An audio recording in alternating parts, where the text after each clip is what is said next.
Hi friends, ఈరోజు నేను పాలకూరతో ఎప్పుడు పప్పే కదా ఈరోజు వెరైటీగా రైస్ చేద్దామని చెప్పేసి ఈరోజు పాలకూర రైస్ అయితే చేస్తున్నాను.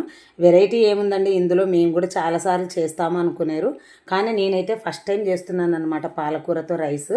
కాబట్టి నాకైతే వెరైటీనేనమాట. కాబట్టి దీనికోసం ఒక కట్ట పాలకూర కడిగి చిన్నగా కట్ చేసుకున్న తర్వాత అందులోకి 2 పచ్చిమిర్చి, వెల్లుల్లి వేసి అదంతా కూడా పాలకూర మిక్సీ పట్టేసుకోవాలన్నమాట. మెత్తగా కొంచెం వాటర్ వేసి మెత్తగా మిక్సీ పట్టేసుకోవాలి. ఇప్పుడు ఒక గిన్నె హీట్ పెట్టుకున్న తర్వాత అందులో కాస్త ఆయిల్ వేసి పల్లీలు, అదేవిధంగా ఒక 5-6 జీడిపప్పు పలుకులు కూడా వేసి అవి కాస్త ఎర్రగా అయ్యేంత వరకు కూడా లో ఫ్లేమ్లో అయితే వేయించుకుంటున్నానండి.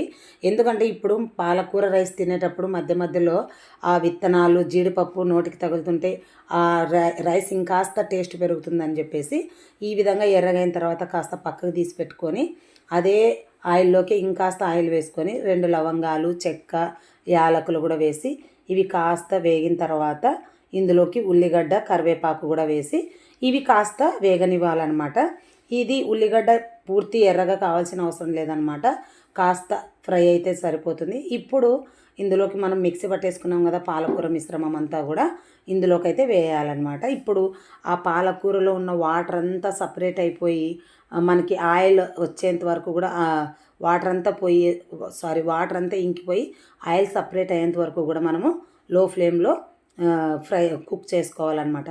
ఇప్పుడు పసుపు, కాసింత కారం వేసానండి. ఎందుకంటే 2 పచ్చిమిర్చి వేసాను కాబట్టి కారం అనేది మనం అడ్జస్ట్ చేసుకోవాలన్నమాట, చూసి వేసుకోవాలి. ఫైనల్గా ఉప్పు కూడా వేసాను.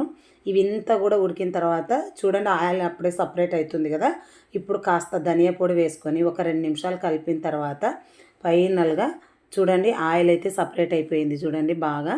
ఇప్పుడు ఆయిల్ సపరేట్ అయిపోయిన తర్వాత ఫైనల్గా కొత్తిమీర వేసుకొని మనమైతే స్టవ్ అయితే బంద్ చేశానండి. ఎందుకంటే వేడి వేడి తిరువాతలోకి అయితే నేను వేడి రైస్ అయితే వేయలేదనమాట. కాస్త అది తిరువాత చల్లారిన తర్వాత వేడి రైస్ వేసి నేను మొత్తం కూడా పిల్లల లంచ్ బాక్స్ కోసం కాబట్టి వాళ్ళకి పూర్తిగా చల్లగైన తర్వాతే బాక్స్లోకి పెడతానమాట.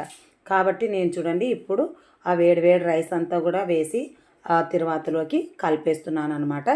ఇప్పుడు మనము ఉప్పు అనేది అడ్జస్ట్ చేసుకోవాలి, తక్కువ ఉంటే మనం ఇప్పుడు వేసుకుంటే సరిపోతుందన్నమాట.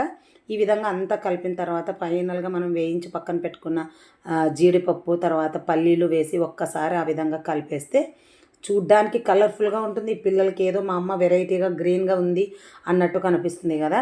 కాబట్టి చూడండి ఈ విధంగా ఫైనల్గా లుక్ అయితే పాలకూర రైస్ ఈ విధంగా వచ్చింది.